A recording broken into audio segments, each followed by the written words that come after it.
Good evening, Facebook friends. Are we live? Is there anybody there? If you are, give a shout out and say hello. I think we're live, and I am going to share with you, as I promised, our recipe for zesty ravioli skillet.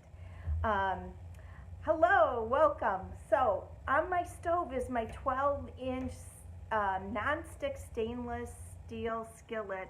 It's number 2088 if you're following along. I am heating the oil first. I don't know if you know this, but your oil should be heated up before you put your stuff in there. And the first thing we're going to do is, I told you that I had a couple tweaks to the recipe. We're going to add some chopped onions, some chopped jalapeno to the pan along with our garlic. Here's a little tip for you. Your yellow onions, the stronger colored onions, have more of that sulfur that make you cry. So a little tip is you take a little paring knife, and on the root end, what you're going to do is angle it, turn your onion, and take what I call the cone of tears away. So when your knife goes through the root end, you're not going to cry as much. Did you know that your lighter, whiter onions are less sulfuric? Is that the right word? Okay, I told you this morning, the right tool for the right job. I could not live without my food chopper. 2585, must have for everybody.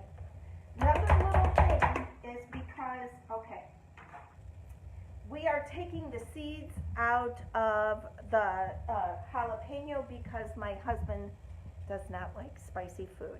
So can anybody tell me where the spice is on a jalapeno? How many of you think the seeds? And the seeds really are spicy. Hi, Lisa. Glad you're watching. Hi, both Lisas. Lisa Ford, Lisa Loken. The pith, the white pith, is where a lot of the heat is.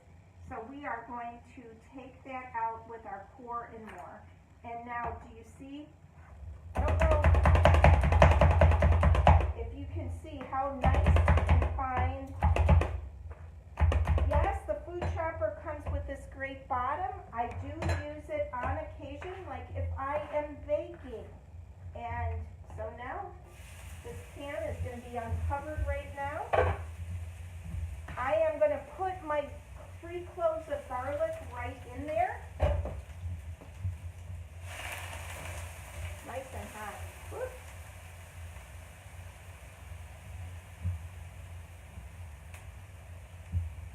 Your onions and your jalapeno release water.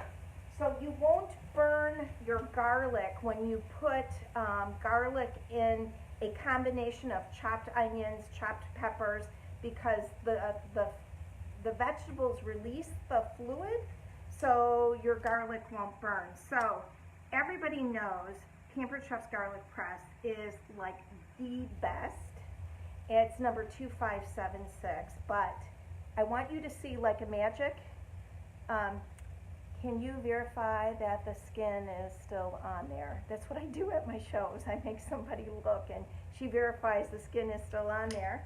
Actually, I have 3 cloves of garlic right in here, and can you see how beautifully that gets squeezed out? So the only thing left inside is my skin, which I am going to throw out. So let me get going here. My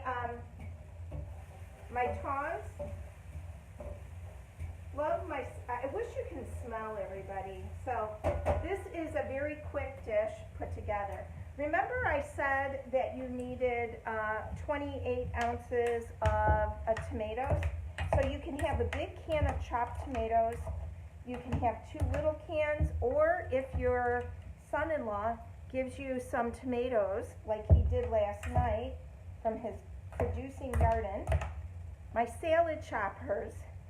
Love, love my salad choppers. That is another thing that, if you're talking about the right tool for the right job, cannot live without. My salad choppers are not just for salad. Chicken. A couple of you who own salad choppers, why don't you just mark in or comment with what you use your salad choppers for.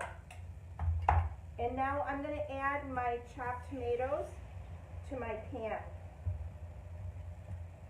Now the recipe calls for salt and pepper. So what we're doing is making, as my family would call it, a fresh sauce. So the basic ingredients are the same: your chopped onion, your garlic, your fresh vegetables. If you have extra zucchini in the garden, this is a great place to use some of your extra chopped up zucchini as well. But, oh, and one more thing. Basic kitchen stuff.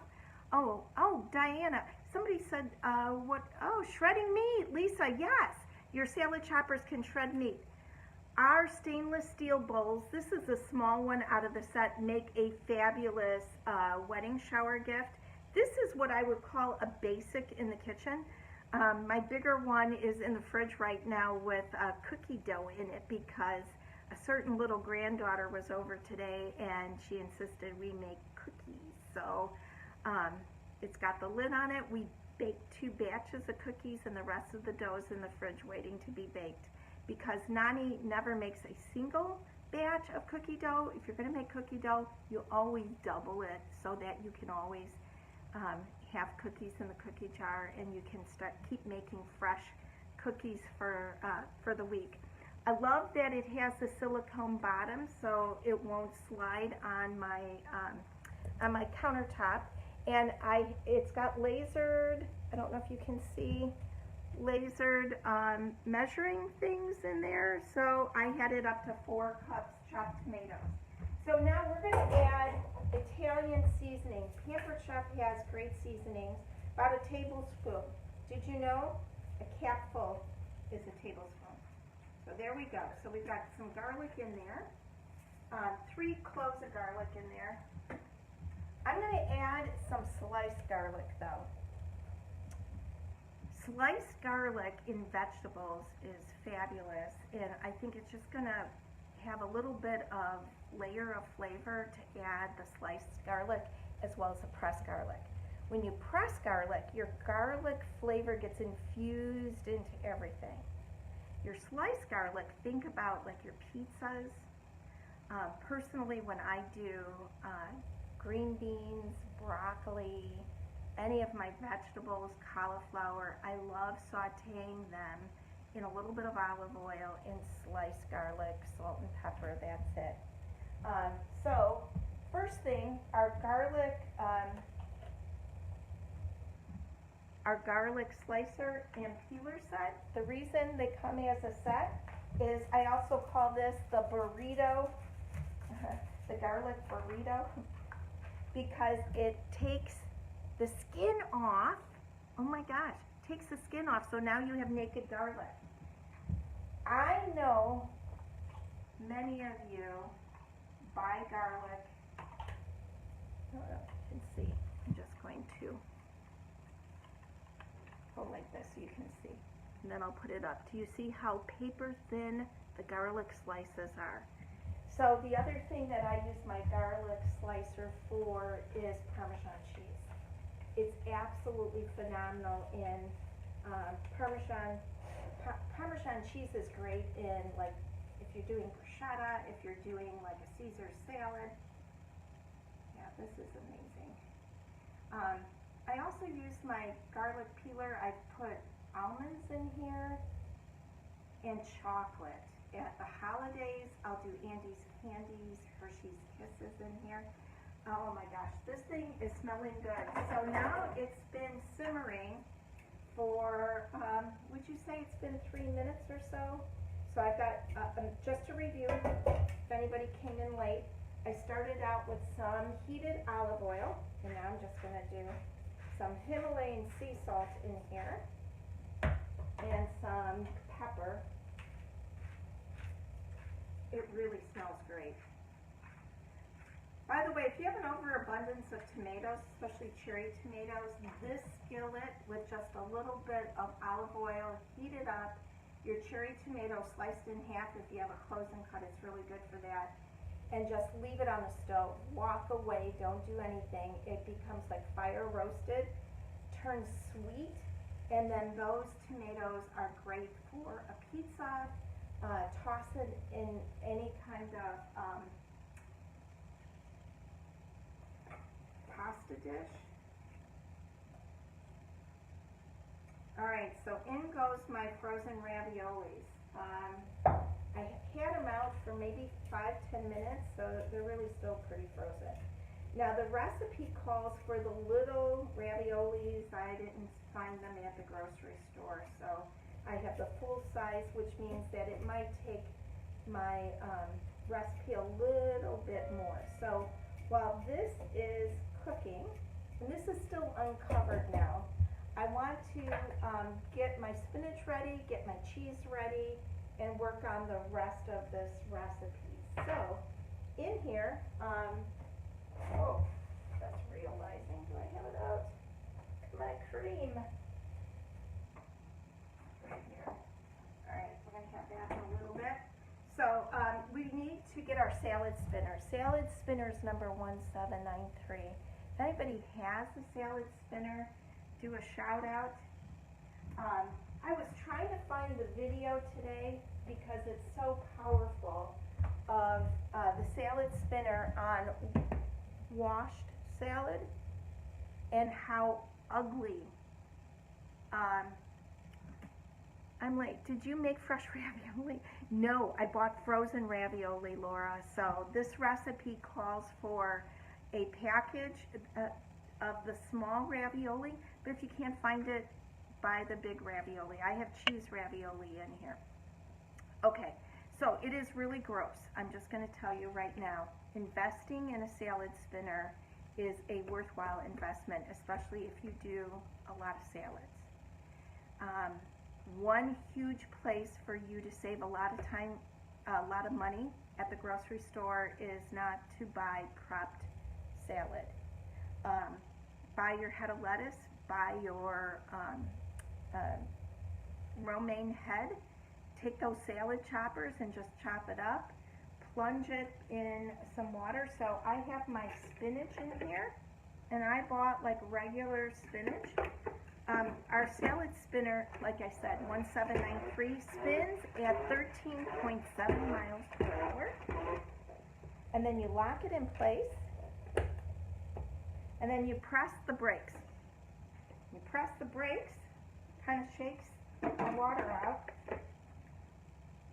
and then I have my extra water that I'm going to throw away. Now, in my refrigerator, I could put the lid. The salad spinner comes with a lid, and so your washed lettuce can sit in the fridge with the lid on it like that. The small little basket is great for raspberries, strawberries, blueberries, and I have heard for your unmentionables, if you need a little gentle cycle for just a few things, your salad spinner can work as a little private mini washing machine. Don't tell them I told you. Okay. All right. So now let me go back to my dish on the stove. Probably, and I wish the camera could see this a little bit more.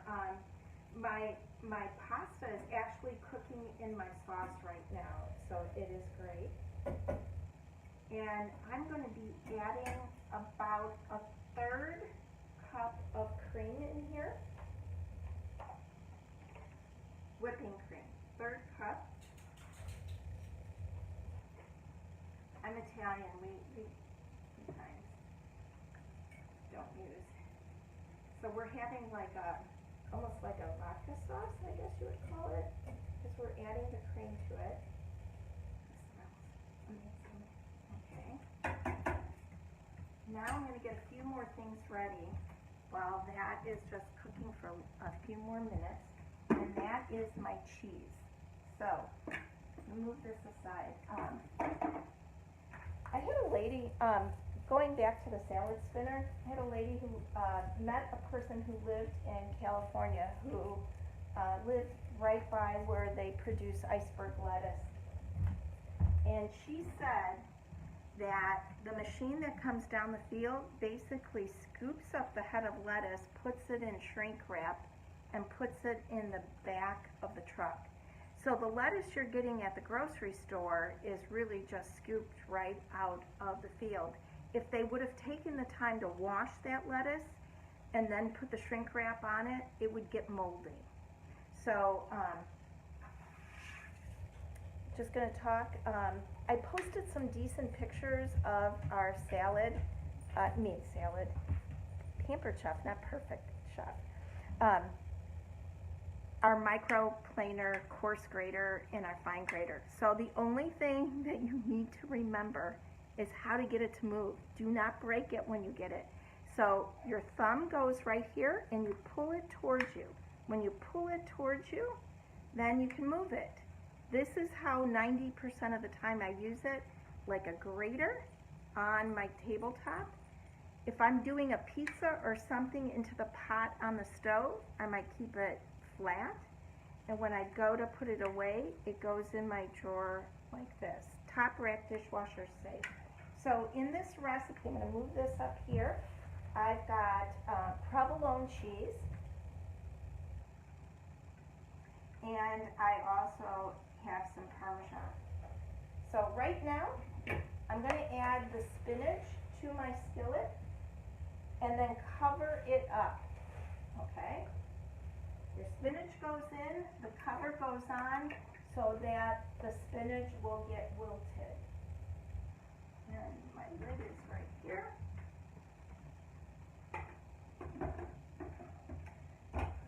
One-pot meals are great. Our pan can go in the oven as well. So if you're doing any kind of like searing meat, adding your vegetables, creating a gravy. Sorry, we have, I have 3 dogs here today. Only one belongs to me. So besides watching the grandkids, I also watch the grand dogs. So, all right. So the micro coarse grater is great for cheese. I think it was mentioned yesterday, but I'm going to mention it again. I'm on a mission to save your life. Do not buy pre-shredded cheese. I know, it is like the most convenient thing.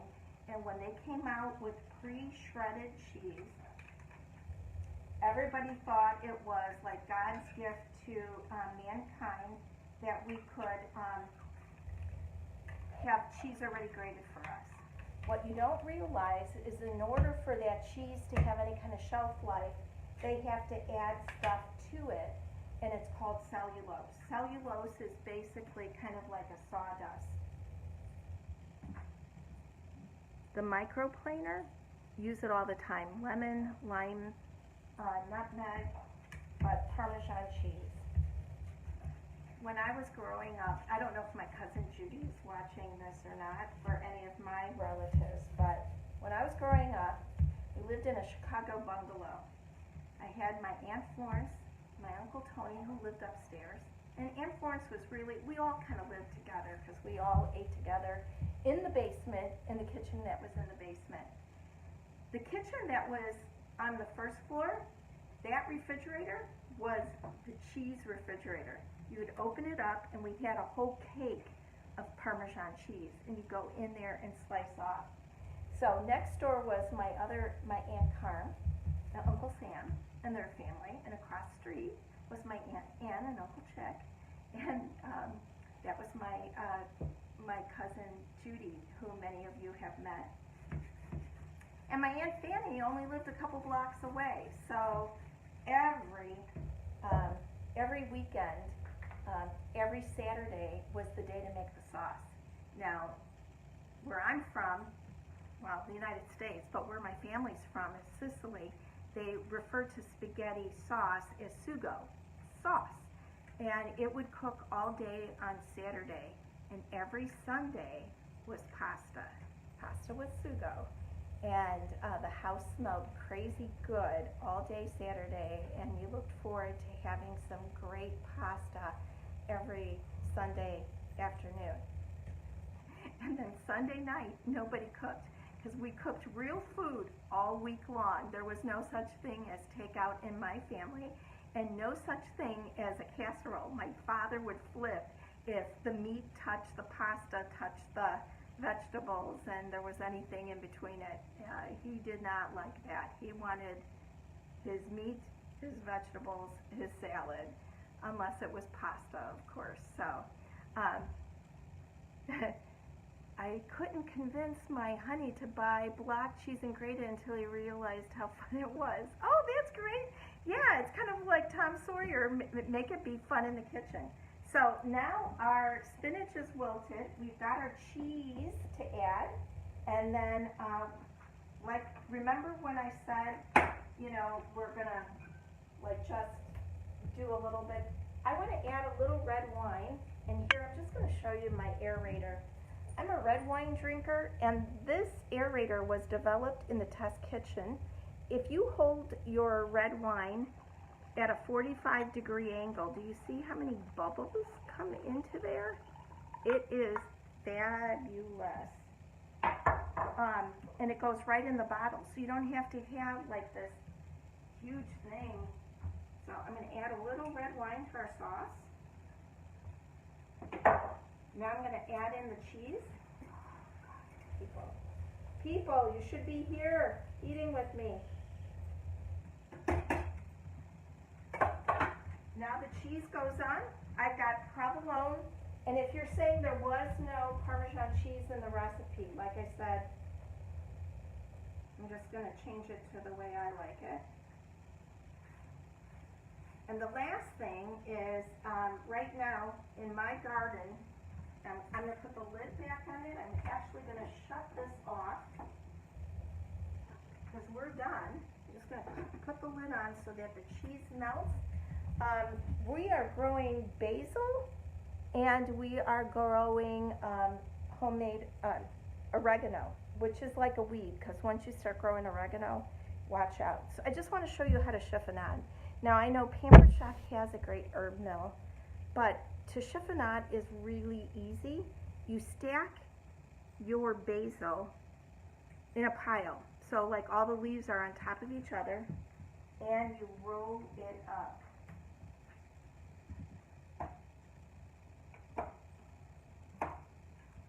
And then you want to take your knife, and by the way, this chef's knife from Pampered Chef cannot be beat. They did testing against the knives that you probably have seen at Sir La Table and other popular places, and our knife compared to the rest. Now, do you see how I'm holding it? My thumb is on that circle, 3 fingers on the handle, and I am just like the plane is coming in for a landing. So now,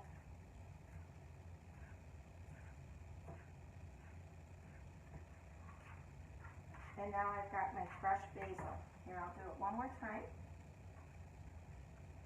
Roll up my basil like a cigar.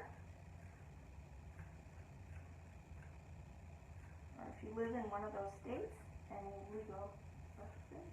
Okay. And then here we go. Chiffonade. So this is going to go on the top when I'm serving it. And this is your free gift with purchase. If you spend $75, this measure all cup. I use mine all the time. It's the best thing since sliced bread. The bottom fits on a can, so if you're draining out something like a tuna fish can, if you want to drain the water out of a can of corn, you want to put the corn in here, rinse it, beans, rinse it. You have frozen blueberries, and you need 2 cups of blueberries for a recipe. But anyway, this is what oregano looks like when you pick it. So this is, and if you're looking at this oregano and going, my oregano doesn't look. This is Greek oregano. And what you do is you go opposite. Do you see how I just stripped? I just stripped the oregano. So again, if you go opposite, you're just going to pull everything out. So now, I'm just going to put this on top of my pasta. Whew, baby, this looks amazing. That's it. Dinner's done. Oh my gosh, this skillet. Spinach, zesty ravioli, and it's not too zesty because I pull the seeds and the pith out. Dinner's done. Again, I like to cook with wine. Sometimes I put it in my food, but I'd like to have a toast to all of you. I love what I do, and I couldn't do what I love if it weren't for people like you. So, cheers, bon appetit, have a great dinner tonight. And did anybody cook along with me? It was pretty fast, wasn't it? Dinner's ready. So hope to see some of you come on over. And just reviewing, we used the salt and pepper mill. I was using my food chopper, my microplane grater, garlic press.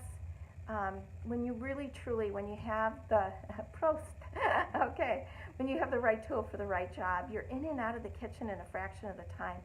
This plate of what I made would probably be almost $18 plate if you went to a restaurant. We just made it for probably $2 or $3 a serving, and I've got room for everybody around the table. All right, take care. Have a great night, everyone. Hope your dinner turns out great too.